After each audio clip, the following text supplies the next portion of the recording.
नमस्कार साथियों, study with Ravindra Bishnoi YouTube channel पर आपका हार्दिक स्वागत है। यदि आप चैनल पर नए हो, कृपया चैनल को सब्सक्राइब जरूर कर लें। इस चैनल पर हमने 10वीं क्लास का मैथमेटिक्स करना शुरू किया था। उसके अंदर हमने 13वां चैप्टर पृष्ठीय क्षेत्रफल और आयतन अभी तक कर लिया है। अब हम 8वां चैप्टर कर रहे हैं, त्रिकोणमिति का परिचय। उसके अंदर हमने 8.1 के 3 प्रश्न कर लिए हैं। यदि आपने अभी तक हमारे वो वीडियो नहीं देखे हैं तो आप हमारी प्लेलिस्ट में जाकर वह वीडियो देख सकते हो। आइए अब हम करते हैं 8.1 का चौथा प्रश्न। इसके अंदर दिया है, यदि 15 कोट ए 8 है, मतलब 15 कोटेंजेंट ए 8 है, तो साइन ए और सीकेंट ए का मान ज्ञात कीजिए। अब आपको ये दिया हुआ है, इन दोनों के मान आपको बताना है। तो आइए इस प्रश्न को हम करते हैं। इसके अंदर आपको दिया है 15 कोटेंजेंट ए बराबर 8। इसका मतलब क्या हुआ कि कोटेंजेंट ए बराबर 8/15, क्योंकि ये इसके साथ गुणा में था तो यहाँ पर भाग में आ गया। अब आपको पता होना चाहिए कि कोटेंजेंट का मतलब क्या होता है। ए का मतलब तो यह है यहाँ पर एंगल, कि ए नाम के एंगल पर इस तरह से ये लंब, आधार और कर्ण बनेंगे। इस तरह से आपको सबसे पहले तो इसका चित्र बनाना है। आपको जो दिए गए आंकड़े हैं वो हमेशा कोण के हिसाब से रखने हैं, कि ए यहाँ पर कोण दिया है हमें, तो आपको ए पर कोण मानना है कि ये ए हो गया, इस पर हमें ये कोण मानना है। और आप कुछ भी नाम दे सकते हो, बी सी दे लो या पी क्यू दे लो, कोई फर्क नहीं पड़ता, लेकिन आपको दिया है कि ए के हिसाब से हमें मानना है। इसके अंदर अगर ये कोण है तो ये क्या हो गया, इसका आधार, ये इसका क्या हो गया, कर्ण, और ये इसका क्या हो गया, लंब। इस कोण के हिसाब से ये आधार हो गया, ये कर्ण हो गया, क्योंकि इस रेखा पर ये कोण बना हुआ है और ये इसका कर्ण है, और कोण के सामने वाली भुजा लंब होती है। तो कोटेंजेंट ए क्या होता है, इसके लिए आपको मैंने पिछली वीडियो में बताया था, इसमें बता रहा हूँ। आप एक रफ जगह लाल काका को लिख लीजिए, LALKKA। ये साइन का है, ये फिर कोस का है, ये टेन का है, फिर नीचे से ये कोट का है, ये सीकेंट का है, ये कोसिकेंट का है। तो हमें क्या चाहिए, हमें कोट चाहिए। तो कोट आप इससे लगा सकते हो, आधार बटे में लंब। तो ये क्या है, आपको मैं वैसे लिखना नहीं है, मैं आपको बता रहा हूँ कि यहाँ पर आप अंदाज़ा लगा सकते हो, ये क्या है, आधार बटे में लंब। ये है आधार बटे में लंब। तो क्या है आधार, आधार हमें दिया है 8, और लंब क्या है, लंब है 15। तो हमें लंब और आधार दिए गए हैं इस प्रश्न के अंदर, कर्ण हमें पता करना है। तो ये क्या है, अनुपात है, इसलिए आप इसको मान सकते हो।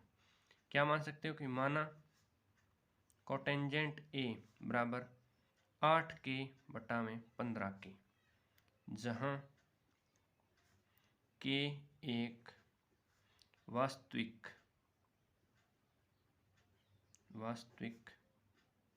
संख्या है।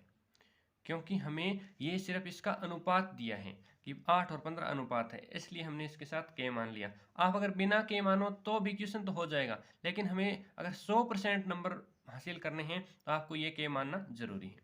अब हम क्या लगाएंगे, अब हम पाइथागोरस प्रमेय लगाएंगे।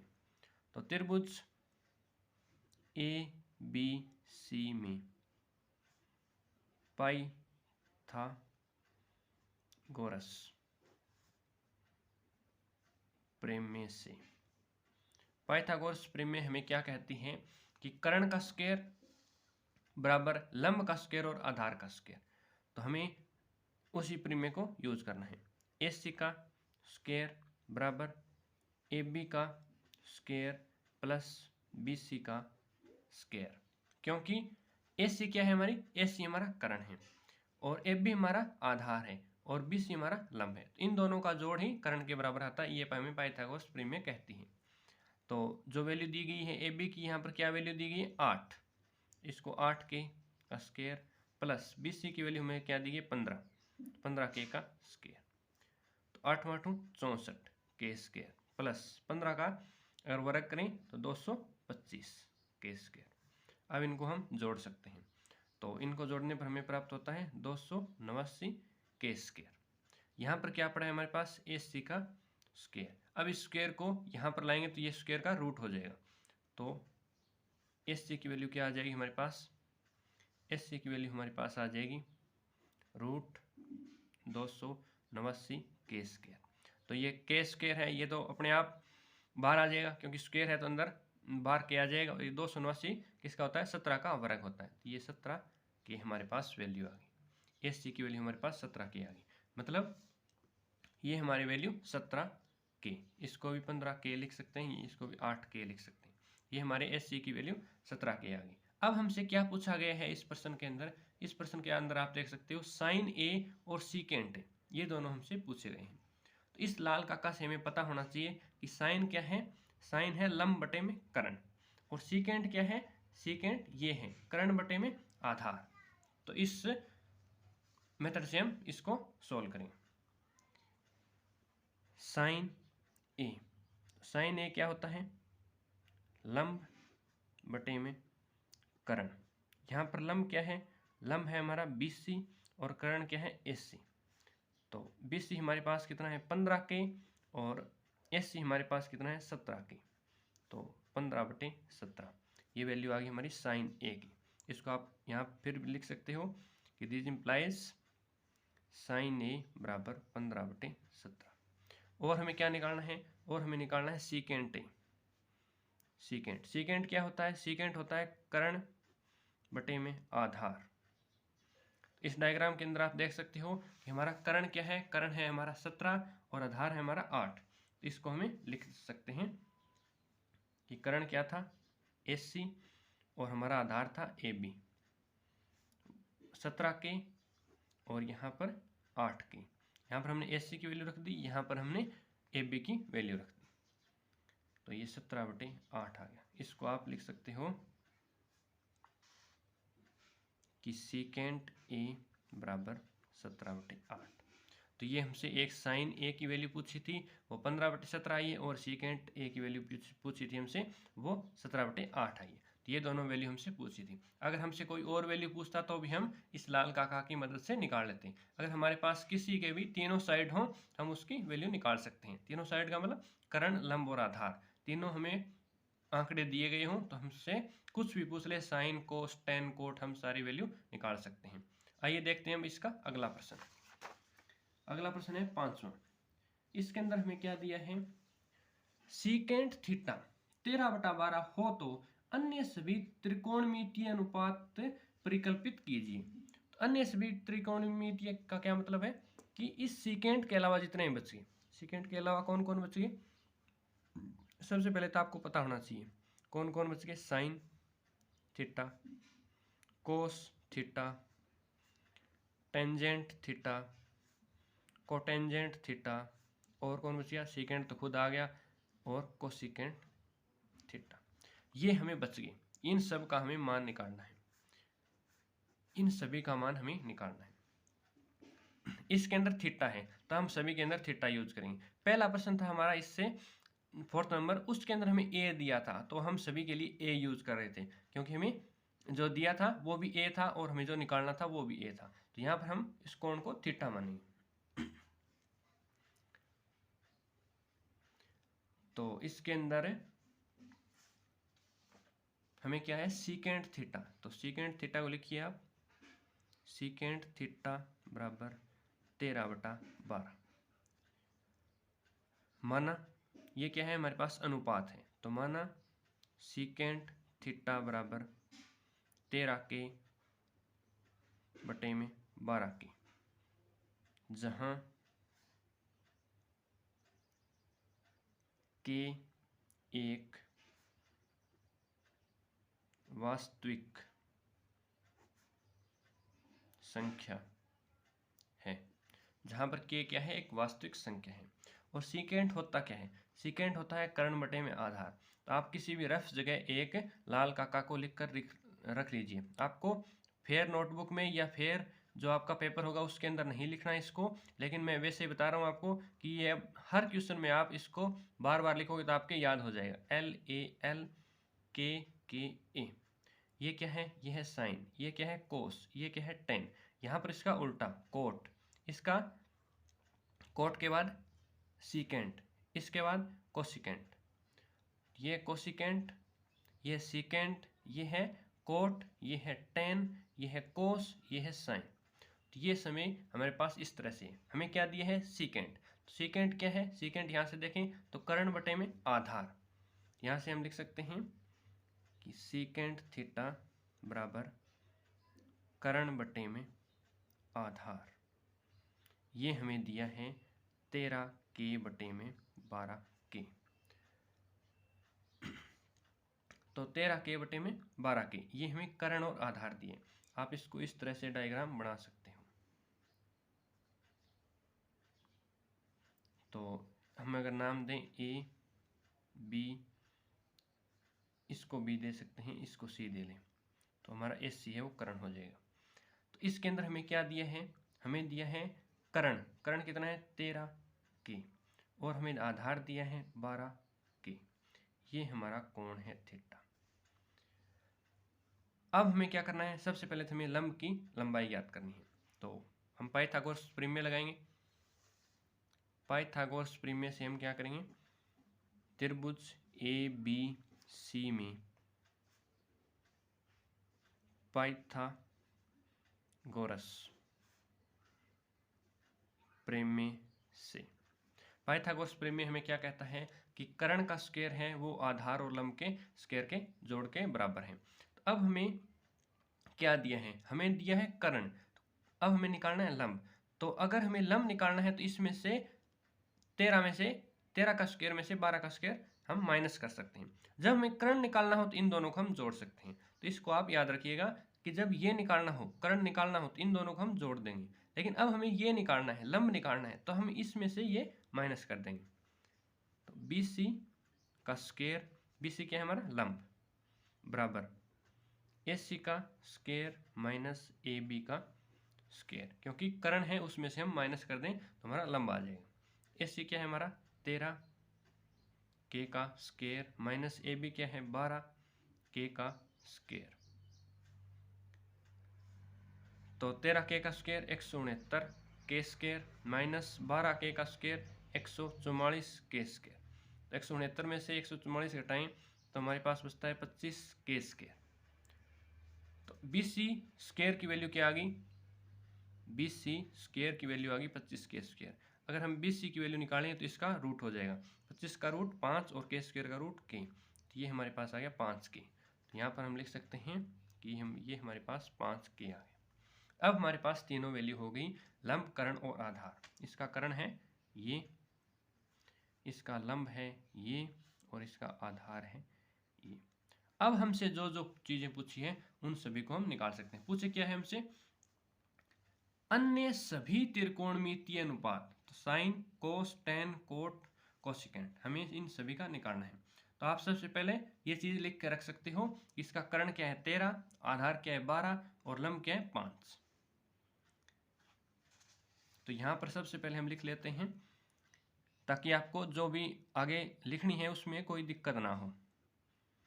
कर्ण, कर्ण क्या है, कर्ण है AC, इसको आप ऐसे लिख सकते हो। उसकी वैल्यू कितनी है 13 के। आधार, आधार क्या है हमारा AB, उसकी वैल्यू कितनी है 12 के। लंब, वो क्या है हमारा, लंब है हमारा BC, वो इसकी वैल्यू कितनी है 5 की। तो ये तीन वैल्यू है, इनसे हमसे चाहे कोई भी अनुपात पूछ ले। अब हमसे सबसे पहले हमें क्या निकालना है, हमें निकालना है sine theta. Sine theta, sine लाल काका के हिसाब से क्या होता है, लंब बटे में कर्ण, लंब बटे में कर्ण। तो यहाँ पर लंब क्या है, लंब है यहाँ पर BC, और कर्ण क्या है, कर्ण है AC। तो 5 के बटे में 13 के से के कैंसल, तो 5 बटे में 13, ये साइन थीटा की वैल्यू आ गई। अब हम निकालें कोस थीटा। तो कोस थीटा क्या है, इसको आप लाल काका को याद रखिए, इसको भूलिए मत, LAL KKA, ये हमारा कोस। कोस क्या होता है, आधार बटे में कर्ण, आधार बटे में कर्ण। इस प्रश्न के अंदर आधार क्या है, आधार है AB और कर्ण क्या है AC। इसकी वैल्यू रख दीजिए आप 12 के बटे में 13 के, तो 12 बटे में 13, क्योंकि के से के कैंसिल आउट। अगला क्या है, अगला है टेन थीटा। टेन क्या है इस लाल काका के हिसाब से, एल बटा में ए, लंब बटा में आधार, लंब बटे में आधार। तो लंब क्या है यहाँ पर BC और आधार क्या है यहाँ पर AB। इसकी वैल्यू आप रख सकते हो AB BC और बटे में AB। BC क्या है हमारे पास 5 के और AB क्या है हमारे पास 12 के, तो 5 बटे में 12। उसके बाद हमें कोट थीटा, तो कोट क्या होगा यहाँ से कोट होगा आधार बटे में लंब, तो इसका टेन का उल्टा, आधार बटे में लंब। ये होएगा आधार क्या है हमारा यहाँ पर, आधार है हमारा AB और लंब क्या है हमारा BC, 12 के बटे में 5 के, तो 12 बटे में 5। सीकेंट हमें दिया ही था, अब हमें क्या निकालना है, सीकेंट नहीं निकालना, हमें निकालना है कोसिकेंट थीटा, क्योंकि सीकेंट से तो दिया है क्वेश्चन में। तो अन्य सभी प्रारूप में ज्ञात करनी है। ये क्या होता है कर्ण बटे में लंब, यहाँ पर देख सकते हो यह है कोसिकेंट, कर्ण बटे में लंब। तो कर्ण क्या है हमारा AC और लंब क्या है हमारा BC, 13 के बटे में 5 के, तो 13 बटे में 5। तो हमारे पास साइन की वैल्यू क्या आ गई 5 बटे में 13, कोस की आ गई 12 बटे में 13, टेन की आ गई 5 बटे में 12, कोट की आ गई 12 बटे में 5 और कोसिकेंट की हमारे यहाँ पास आ गई 13 बटे में 5। ये सब हमने लाल काका की मदद से निकाले हैं। तो इसको आप याद रखिए हमेशा कि साइन के लिए ये आएगा, कोस के लिए ये आएगा और टेन के लिए ये आएगा। ये तो है सीधा अनुपात, जैसे इसके बटे में ये। जब इसके उल्टे पूछें तो कोट के लिए ये आएगा, सीकेंट के लिए ये आएगा और कोसिकेंट के लिए ये आएगा। उम्मीद है आपको ये प्रश्न अच्छे से समझ आया होगा। यदि आपको एक बार में समझ ना आए तो आप वीडियो को कृपया दोबारा देख लीजिए, और फिर भी अगर कोई डाउट हो तो आप हमें कमेंट सेक्शन में ज़रूर पूछ सकते हो। इस चैनल को सब्सक्राइब नहीं किया, सब्सक्राइब करना बिल्कुल ना भूलें, ये आपको कंप्लीट मैथमेटिक्स प्रोवाइड करवाएगा। देखिए अगला प्रश्न नंबर 6। इसके अंदर हमसे पूछा नहीं है, इसके अंदर हमें सिद्ध करना है। एक चीज दी गई है और दूसरी चीज हमसे कहा है दिखाइए A और B न्यून कोण है। ये चीज हमें दे दी A और B न्यून कोण है, जहां कोस A और कोस B बराबर है। कोस A और कोस B मतलब दो कोण हैं, एक A और एक B, मतलब दो त्रिभुज है। तो दिखाइए मतलब सिद्ध कीजिए कि कोण A और कोण B बराबर है। मतलब हमें कहा है कि A और B न्यून कोण है, कोस A और कोस B बराबर है, तो हमें दिखाइए कि ये कोण भी बराबर है। मतलब कि इनका अगर अनुपात बराबर है दो कोणों का, तो ये कोण आपस में बराबर होंगे हमेशा।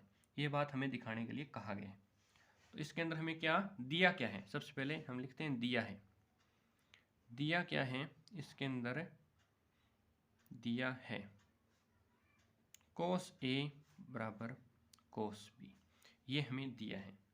तो ये हम एक डायग्राम बना लेते हैं सबसे पहले, इस तरह की ट्रायंगल। इसके अंदर ये A मानो, इसको B मानो, कि ये एंगल A है और ये एंगल B है। ये इन दोनों का अनुपात बराबर है। अनुपात कोस क्या होता है, अनुपात होता है। अनुपात किसका होता है, आप लाल काका से देख सकते हो कि कोस आधार बटे कर्ण का अनुपात होता है। तो इसको हम नाम दे देते हैं कोई भी, इसको आप PQ नाम दे सकते हो, इसको आप CD का नाम दे सकते हो। अब हमारा इस पर ये बना है, तो ये हमारा क्या है, ये हमारा है आधार, ये है हमारा आधार, ये हमारा है कर्ण, ये हमारा है कर्ण, ये हमारा है लंब, तो ये हमारा है लंब। तो ये हमारा आधार कर्ण और लंब है। हमें जो दिया है उससे हमें प्रूव करना है कि ये दोनों कोण बराबर हैं। हमें दिया है इनका अनुपात, अनुपात मतलब आधार बटे में कर्ण, आधार बटे में कर्ण बराबर है, तो हमें ये कोण बराबर प्रूव करना है। तो इसके अगर आधार बटे कर्ण माने तो आधार बटे में कर्ण क्या है, इस ट्रायंगल में आधार क्या है AP और कर्ण क्या है AQ बराबर ए कोण B के हिसाब से आधार क्या है, आधार है यहाँ पर BC, ये आधार है, और कर्ण क्या है BD, ये हमें बराबर दिया है। ये एक त्रिभुज के हिसाब से और ये दूसरी त्रिभुज के हिसाब से, ये दोनों बराबर हैं। अब हम क्या करना है, अब हमें इन दोनों को बराबर करना है। तो यहाँ पर एक स्टेप हम चलेंगे कि इसकी क्रॉस मल्टीप्लाई करेंगे, लेकिन कंप्लीट नहीं करेंगे।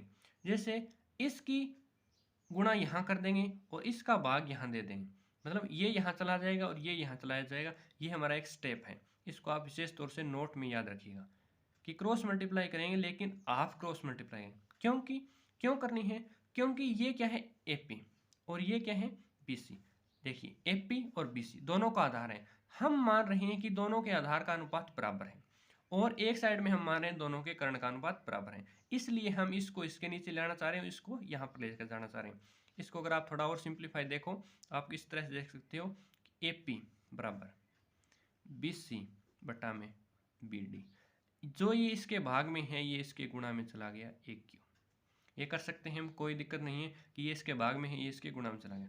अब क्या है बीसी इसके गुणा में है ये इसके भाग में आ सकता है, नो डाउट।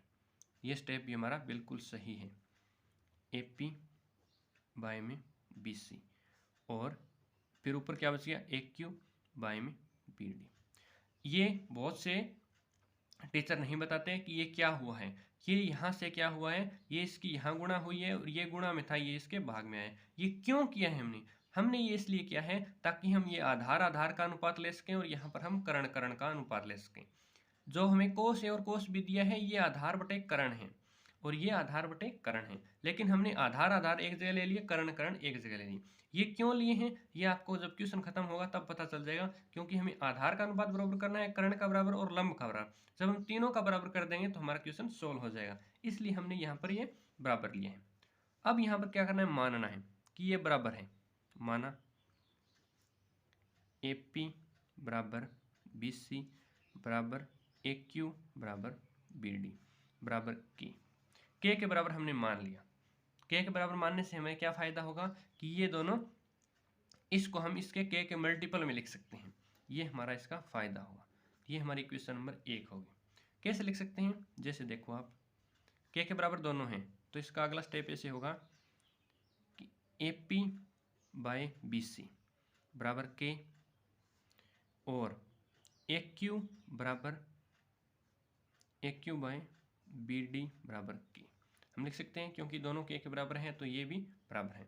इसका अगला स्टेप हम लिख सकते हैं AP बराबर K गुणा में BC और AQ बराबर K गुणा में BD, क्योंकि ये K इसके बराबर है तो ये इसके मल्टीपल में चला जा सकता है, क्योंकि ये भाग में तो ये गुणा में हो सकता है। अब हमें दोनों त्रिभुजों के जो एक एक चीज़ बच गई, क्या बच गई हमारे पास दोनों का लंब नहीं, तो हम लंब निकाल सकते हैं। लंब कैसे निकाल सकते हैं, कर्ण माइनस आधार करके निकाल सकते हैं, कर्ण माइनस आधार करके यहाँ पर भी लंब निकाल सकते हैं। अब हम इन दोनों त्रिभुजों का जो लंब है उसको निकालें, क्योंकि हमारे पास आधार और कर्ण का तो अनुपात आ चुका है। अब त्रिभुज APQ तथा त्रिभुज BCD में दोनों के लंब निकालने हैं, तो दोनों के लंब को हम अनुपात में ले लेते हैं।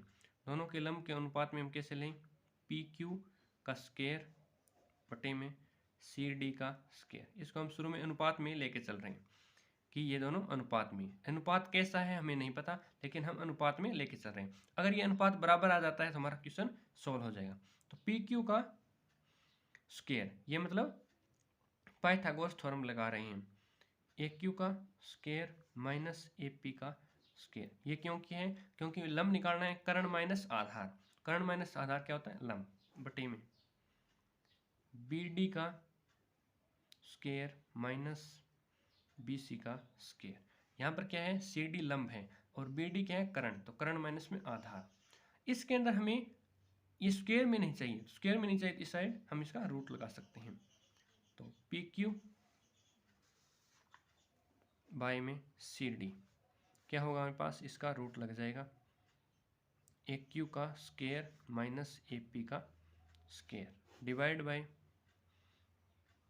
BD का स्क्वायर माइनस BC का स्क्वायर और इसका भी रूट लग गया।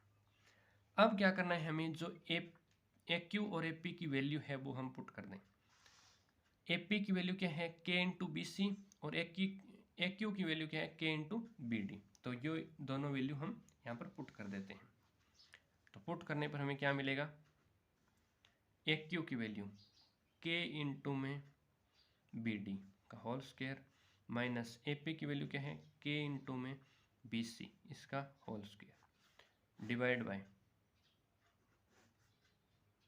बी डी का whole square minus B C का होल स्क्वायर। ये हमारे पास आ गया इनकी वैल्यू पुट करने पर। अब के का स्क्वायर और बी डी का स्क्वायर, तो के स्क्वायर को हम बाहर लिख सकते हैं, और यहाँ पर भी के का स्क्वायर, तो के का स्क्वायर कॉमन आ जाएगा, और के का स्क्वायर अगर रूट के अंदर है तो बाहर क्या आ जाएगा सिंपल के, तो बाहर क्या आ जाएगा सिंपल के, अंदर क्या बचेगा बी डी का whole square minus B C का होल स्क्वायर, नीचे क्या है बी डी का whole square minus B C का होल स्क्वायर। ये के बार क्यों है, क्योंकि यहाँ पर भी स्क्वायर है यहाँ पर भी स्क्वायर है, दोनों में से कॉमन आ जाएगा के स्क्वायर, के स्क्वायर रूट के अंदर है तो बाहर सिंपल के आ गया, ये यहाँ से एक दूसरे कट गया क्योंकि ये भी सेम है और ये भी सेम है। यहाँ पर हमें क्या मिल गया P Q by C D बराबर के। तो यही के हमने माना था किस जगह, इस जगह A P by B C और A Q by B D बराबर के। ये इक्वेशन एक थी, ये को नाम देते हैं इक्वेशन दो। इक्वेशन एक में हमारे पास क्या था कि हमें दिए मिला था कि कर्ण बाई कर्ण और आधार बटे में आधार। यहाँ पर हमें क्या मिल गया लंब बटे में लंब, मतलब दोनों त्रिभुजों के लंब भी बराबर हैं, दोनों त्रिभुजों के आधार भी बराबर हैं और दोनों त्रिभुजों के कर्ण भी बराबर हैं। तो इसको हम आगे इस तरह से सोल्व कर सकते हैं। देखिए कि समीकरण